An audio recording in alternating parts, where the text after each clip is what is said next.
السلام علیکم ورحمۃ اللہ وبرکاتہ۔ ناظرین کرام، میں دو بڑی اہم باتیں لے کر آپ کے سامنے حاضر ہوا ہوں۔ پہلی بڑی اہم بات یہ ہے کہ جب بھی بر صغیر میں علم دین، تقوی اور تاریخ کا ذکر آتا ہے تو دیوبند کی سرزمین کا نام سر فہرست ہوتا ہے۔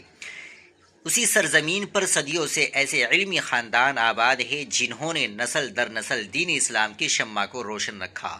انہی میں سے ایک انتہائی معزز اور تاریخی خاندان خانوادی میاں صاحب کہلاتا ہے۔ افسوس کہ اس تاریخی اور علمی گلشن کا ایک اور مہکتا ہوا پھول ہمیشہ کے لیے مرجھا گیا ہے۔ دارالعلوم دیوبند کے رکن شورا حضرت اقدس مولانا سید انظر حسین میاں صاحب دیوبندی اب ہمارے درمیان نہیں رہے ہیں۔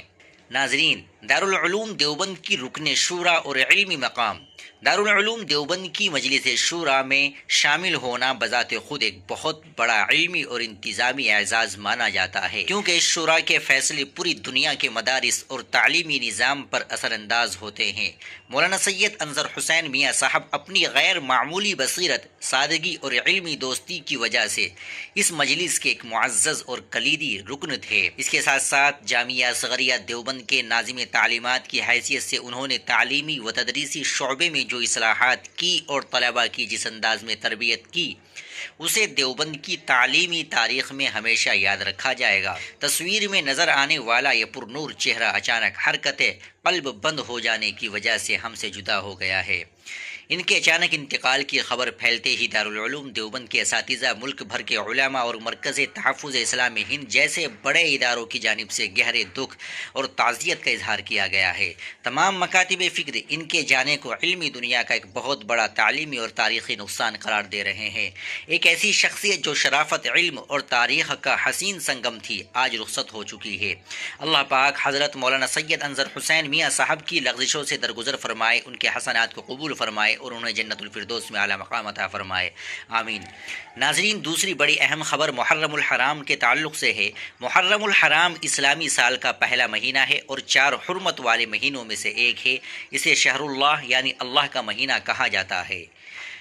شہادت حسین کا تعلق اسی مہینے کی 10 محرم سے ہے، جسے یوم عاشورہ کہتے ہیں۔ قرآن میں اللہ فرماتا ہے، بے شک مہینوں کی گنتی اللہ کے نزدیک 12 مہینے ہیں، ان میں سے 4 حرمت والے ہیں۔ نبی کریم صلی اللہ علیہ وسلم نے فرمایا، رمضان کے بعد سب سے افضل روزہ اللہ کے مہینے محرم کا روزہ ہے۔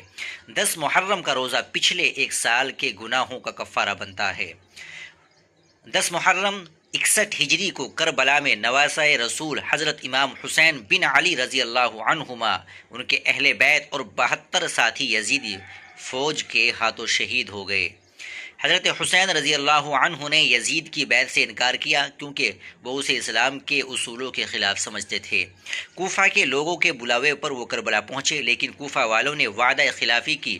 پھر یزید کی فوج نے گھیر لیا، پانی بند کر دیا۔ 10 محرم کو المناک واقعہ کربلا ہوا، جس میں حضرت حسین رضی اللہ عنہ اور ان کے رفقا شہید ہو گئے۔ یہ دن صبر، حق پر ڈٹ جانے اور ظلم کے خلاف کھڑے ہونے کی یاد دلاتا ہے۔ 9 اور 10 یا 10 اور 11 محرم کا روزہ رکھنا مسنون ہے تاکہ یہودیوں کی مشابہت سے بچا جائے جو صرف 10 کا روزہ رکھتے تھے۔ نوحہ، ماتم، سینہ کوبی اور خود کو تکلیف پہنچانا شریعت میں ثابت نہیں، لہٰذا اس طرح کے بدعات اور رسومات سے پرہیز کرنا لازم ہے جو روافض کا طریقہ کار رہا ہے۔